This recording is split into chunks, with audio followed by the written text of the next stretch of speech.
Hello everyone, it's Queen B and I'm back to you with another video.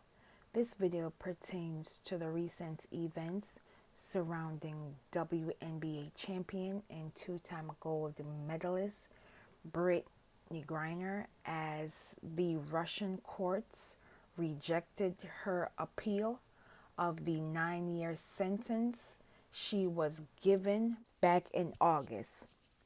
U.S. and international officials have called this sentencing an illegitimate proceedings.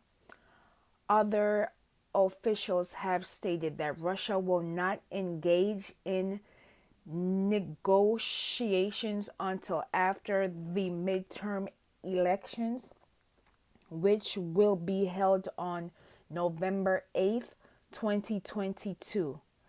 A statement by the National Security Advisor Jake Sullivan stated in part,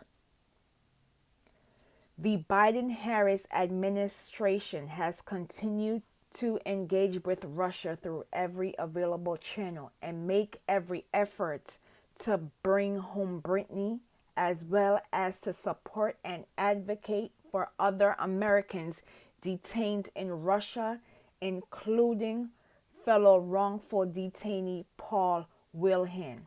The president has demonstrated that he is willing to go extraordinary lengths to make tough decisions to bring Americans home."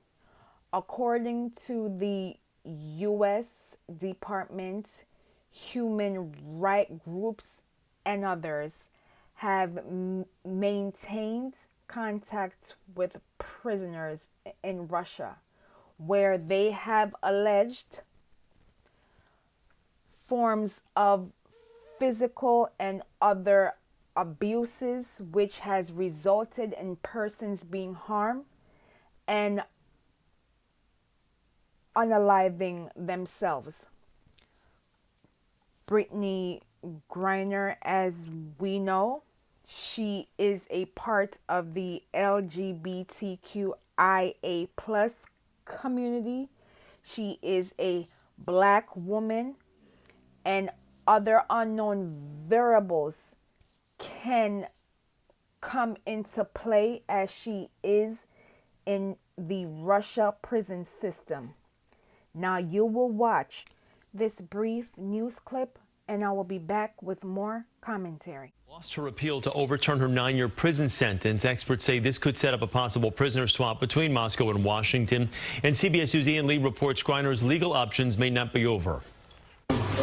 From a prison cell, Brittney Griner watched her appeal to the Moscow Regional Court via a video link, a translator passing the proceedings on to her. I just beg that the court takes in all the mistakes that were overlooked during the first court. Griner's lawyer argued her sentence was unfair and unjustified under Russian law, but a court upheld her 9-year sentence in a penal colony for drug smuggling. This has been very traumatic experience. In August, a judge found the 31-year-old basketball star guilty of deliberately bringing vape cartridges containing cannabis oil with her into the country.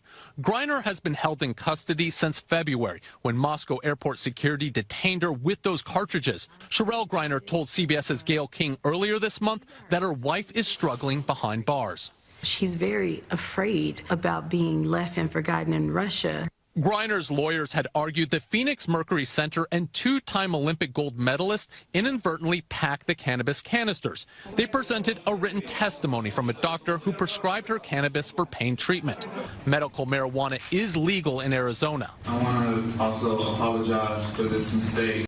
I did not intend to do this, but I understand the charges brought against me. Griner can still appeal her verdict all the way to Russia's Supreme Court. I hope that the U.S. and Russia are able to come to an agreement and ensure that Brittney comes home. For right now, it has become perfectly clear that Russia is using Brittney Griner as a political pawn against the U.S.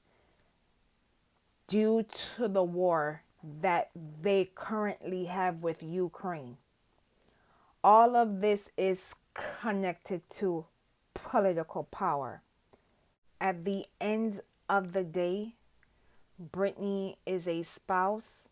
She's also a parent, and she deserves to be home with her family, her friends, her teammates. And I'm hoping that each American who is wrongfully detained is also able to come home safe and sound. Bring Brittney home. Please be safe out here. And I will see you in the next video.